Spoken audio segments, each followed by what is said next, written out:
2013च्या त्या भीषण महापुरात हजारो लोक वाहून गेले. संपूर्ण केदारनाथ गाव हे नष्ट झालं, पण एका दगडाच्या मंदिराला एकही भेग पडलेली नाही. हे कसं शक्य आहे? काय खरंच देवाने मंदिराचं रक्षण केलं, की यामागे काही प्राचीन विज्ञान दडलंय? आता जाणून घेऊया केदारनाथ टेम्पलचं एक अद्भुत रहस्य. नमस्कार मित्रांनो, स्वागत आहे तुमचं मिस्टेरियस मराठीमध्ये. आज आपण पाहणार आहोत हिमालयात जिथे उभं आहे जगातील सर्वात रहस्यमय मंदिर केदारनाथ. हे मंदिर हजारो वर्ष जुनं आहे आणि आजपर्यंत त्यांचं रहस्य कोणीही पूर्णपणे समजून घेऊ शकलं नाही. आता या मंदिराचा उगम कधी झाला, तर केदारनाथ हे मंदिर नेमकं कुणी बांधलं याचं उत्तर इतिहास, पुराण आणि विज्ञान तिघेही वेगवेगळं सांगतात. पुराणानुसार महाभारताच्या शेवटी पांडवांनी शिवाची क्षमा मागण्यासाठी हिमालयामध्ये यज्ञ केला. तेव्हा भगवान शिव भैरवनाथ रूपात दिसले. शिव जमिनीवरती विरले, त्यांचा कुबड या ठिकाणी दिसला आणि याच ठिकाणी मंदिर उभं केलं, अगदी नैसर्गिक तंत्रज्ञानाने. त्यानंतर इतिहासानुसार मंदिर 1200 ते 3000 वर्ष जुनं आहे. मंदिरे हिमयुगातील दगड वापरून इंटरलॉकिंग टेक्निक्सने बांधलेली आहेत. यात कोणतंही सिमेंट, लोखंड, चुना हे दिसून येत नाही. आणि विज्ञानानुसार मंदिराचे दगड हे 6000 मीटर उंचीवरती सापडतात. हे दगड तिथे कसे नेले आजही कोणी उत्तर देऊ शकलेले नाही. आता जाणून घेऊ 2013चा महापूर आणि त्यामध्ये घडलेला चमत्कार.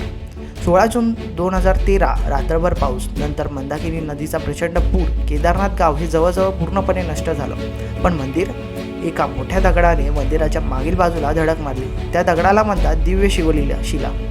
या दगडाने मंदिरासमोर आलेल्या प्रचंड जलप्रवाहाला 2 भागामध्ये विभागलं.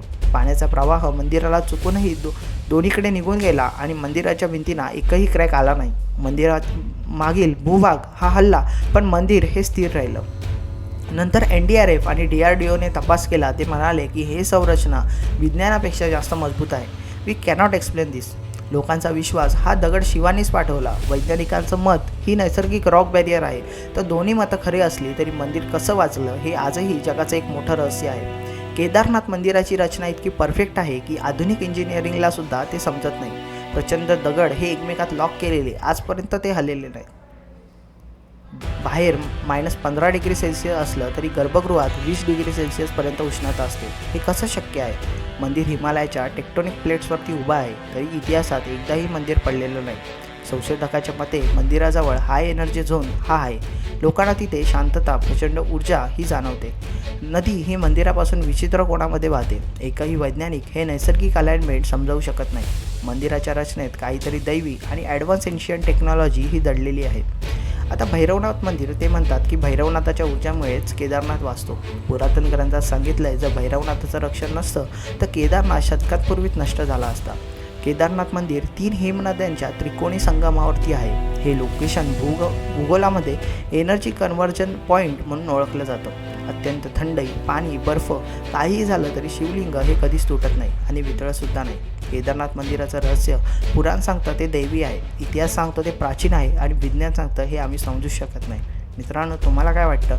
ही घटना दैवी होती की प्राचीन भारतीय तंत्रज्ञान आपल्या कल्पनेपेक्षा खूप पुढे होतं?